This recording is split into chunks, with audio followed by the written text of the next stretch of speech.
আমরা চিন্তা করি যে জীবনভর আল্লাহর তো অনেক আইন মানলাম, মরার আগে রামের একটা আইন যদি না মানি তাহলে জাহান্নামে যে রামের কাছে মুখ দেখা পাবো কি করে?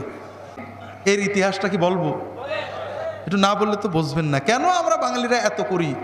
এই আমরা বাংলাদেশের মুসলমান, 1000 বছর আগে ছিলাম হিন্দু, আল্লাহর ওলিরা দাওয়াত দিলেন, মুসলমান হয়ে গেছি। হিন্দুরা চলেন রামের আইনে, মুসলমান চলেন আল্লাহর আইনে। রামের আইন হলো যে মানুষ মারা গেলে শুধু ছেলেরা পাবে। এটা শুধু রামের আইন নয়, রামের আইন, বাইবেলের আইন একটু পরে বলবো। হাজিরিন, আমাদের সকলেরই তো ছেলে মেয়ে আছে, আছে না? আছে না নেই? আমার ছেলে আমার মেয়ে, যাকে খুশি বেশি দেব, যাকে খুশি কম দেব, কারোর কিছু বলার আছে? আল্লাহরও তো কিছু বলার নেই। আল্লাহ রাসূল সাল্লাল্লাহু আলাইহি ওয়াসাল্লাম বলছেন, ইয়া আইয়ুহান নাস ই'দিলু বাইনা আওলাদিকুম, হে মানুষেরা তোমরা তোমাদের সন্তানদের ভিতরে ইনসাফ কায়েম করবে। ছেলে মেয়ে জীবদ্দশায়, জীবিত অবস্থায় প্রত্যেককে সমান দিতে হবে। সমান খাওয়া, সমান আদর, সমান পোশাক, সমান হাদিয়া। 10 টাকা, 10,000 টাকা যদি এক ছেলেকে দেন, সব ছেলেকে দিতে হবে এবং সব মেয়েকে দিতে হবে। ছেলে মেয়ে জীবদ্দশার হাদিয়া, আচরণ সব কিছু সমান হতে হবে। কম বেশি করলেই জুলুমের কঠিন কবিরা গুনাহ হয়ে যাবে। আপনার সমান দেন না কম বেশি করেন? হাজরিন, কম বেশি তো কম বেশি। মেয়ে হয়েছে খবর পেলেই মন খারাপ হয়, মুসলমান আছে না নেই?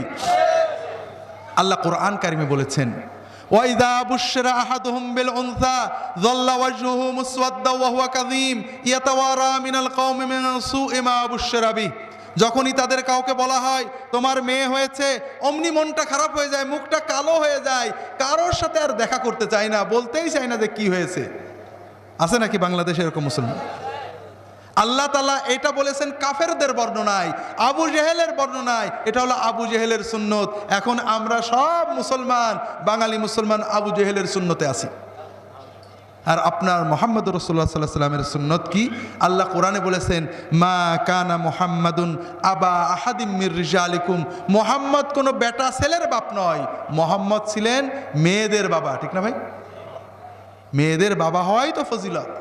ছেলে মানুষ করে জান্নাতে যাওয়া সহজ নয়, হিসাব কিতাব দেওয়া লাগবে। যদি সফল হন পাবেন। আর যদি কারোর 1, 2, 3টা মেয়ে থাকে, মেয়ে নেই বোন আছে, হক আদায় করে লালন পালন করতে পারেন। এই 1, 2, 3টে মেয়ে বা বোন লালন পালন করার কারণে আল্লাহ তাআলা ওই ব্যক্তির জন্য জাহান্নামকে হারাম করে দেবেন। হাজরিন, সবচেয়ে বড় দুর্ভাগ্যজনক কথা, অনেক পুরুষ আছেন, মা আছেন, বাবা আছেন, যারা মৃত্যুর আগে সম্পত্তি মেয়েদের না দিয়ে ছেলেদের লিখে দিয়ে যায়। আছে নাকি? হাজরিন, এর ইতিহাসটা কি বলবো? একটু না বললে তো বুঝবেন না কেন আমরা বাঙালিরা এত করি। এই আমরা বাংলাদেশের মুসলমান, 1000 বছর আগে ছিলাম হিন্দু, আল্লাহর ওলিরা দাওয়াত দিলেন, মুসলমান হয়ে গেছি। হিন্দুরা চলেন রামের আইনে, মুসলমান চলেন আল্লাহর আইনে। রামের আইন হলো যে মানুষ মারা গেলে শুধু ছেলেরা পাবে। এটা শুধু রামের আইন নয়, রামের আইন, বাইবেলের আইন একটু পরে বলবো। আর আল্লাহর আইন হলো ছেলেরাও পাবে, মেয়েরাও পাবে।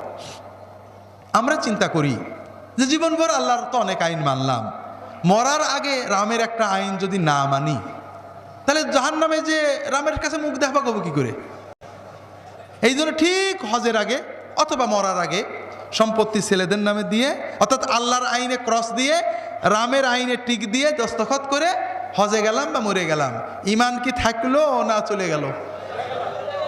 আল্লাহর আইন আপনার পছন্দ হলো না, এরপরেও আপনি মুসলমান। হাজরিন, খুব সাবধান। আপনার মৃত্যুর পরে সম্পত্তি কে কতটুক পেলে ভালো হবে আপনি বেশি জানেন না আপনার আল্লাহ বেশি জানেন? আরে মিয়া, আসলে মেয়েদের বেশি দেওয়া তো দরকার ছিল। আপনি দেশেন তো ছেলেকে দেননি, বেটার বউকে দিয়েছেন। যদি ছেলে বলে তার বউকে যে বাপ তো বোনকে ফাঁকি দিয়ে 2 বিঘা জমি আমার বেশি দিয়ে গেছে, 1 বিঘা জমি 10 কাঠা জমি এবার মসজিদে হুজুরের মাদ্রাসায় দিয়ে দেবো নিয়ত করেছি, বউ কি করবে? বেটার বউ বলবে না কিন্তু দাও। যদি বলে এবার অন্তত 1 মণ চাল সিদ্ধ কর, বাপের একটা খানা করবো, বউ করবে নাকি? আপনার জন্য যদি দান করে, ফকির খাওয়ায়, ওই আপনার বঞ্চিত মেয়েটাই করবে। জীবনভর জুলুম করে, অন্যায় করে যাচ্ছেন কবরে। কবরে যাওয়ার পরে সম্পত্তি কে খাবে আপনার দরকার কি? আল্লাহর আইন করে দেন, দুনিয়াও লাভ হবে, আখিরাতেও লাভ হবে।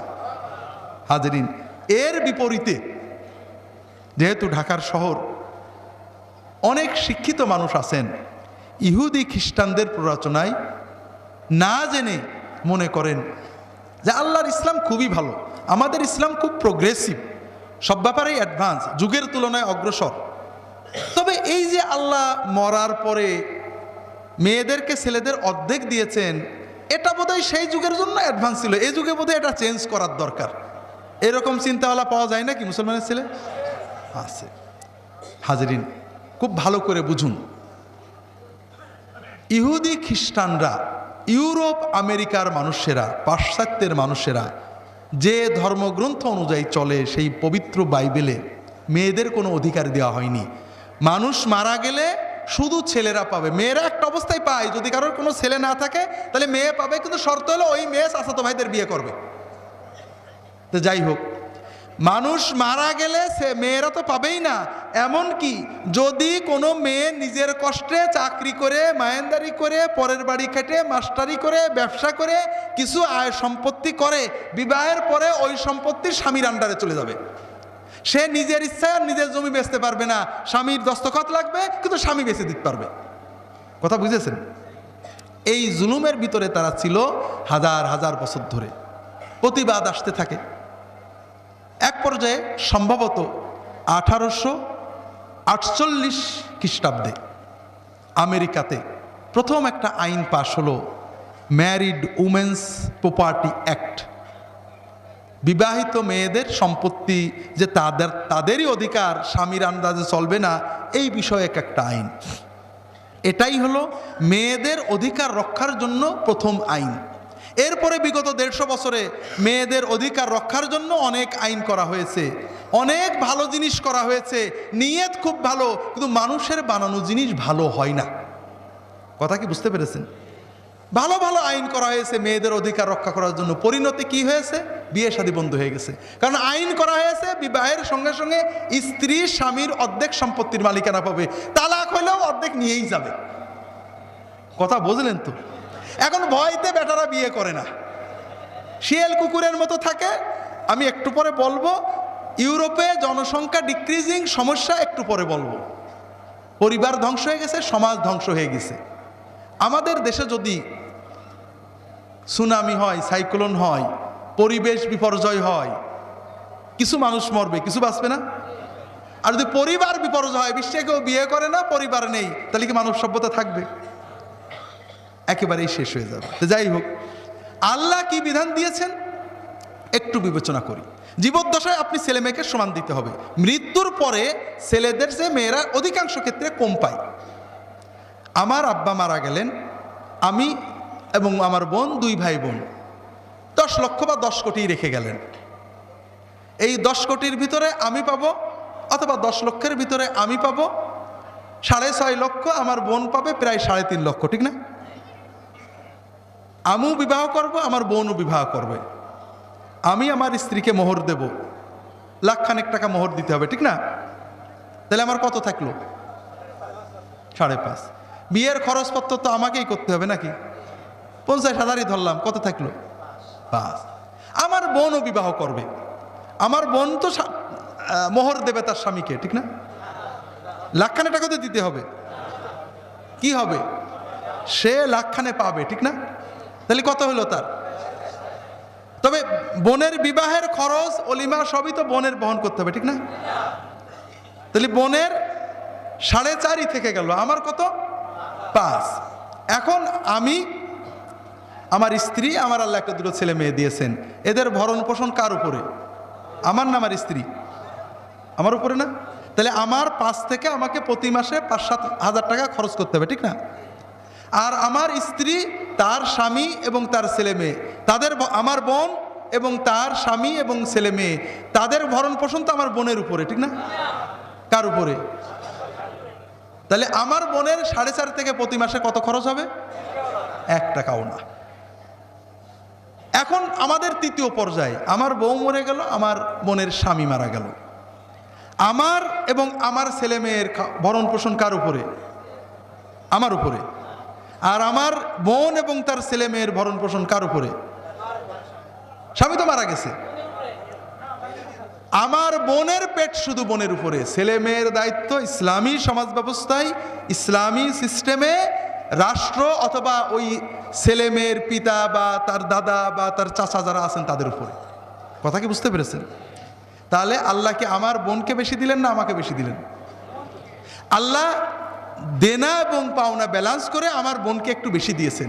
কারণ আমার বোন বা আপনার আমার বোন নারী জাতি যদি সন্তান প্রতিপালনের জন্য তারা সময় না দেন তাহলে মানব সভ্যতা টেকবে না। বর্তমান বিশ্বের সকল মনোবিজ্ঞানী একমত, সকল ভায়োলেন্স, সকল বেহায়াপনা, সকল অবক্ষয়ের মূল হলো পারিবারিক বাঁধনটা নষ্ট হয়ে যাওয়া।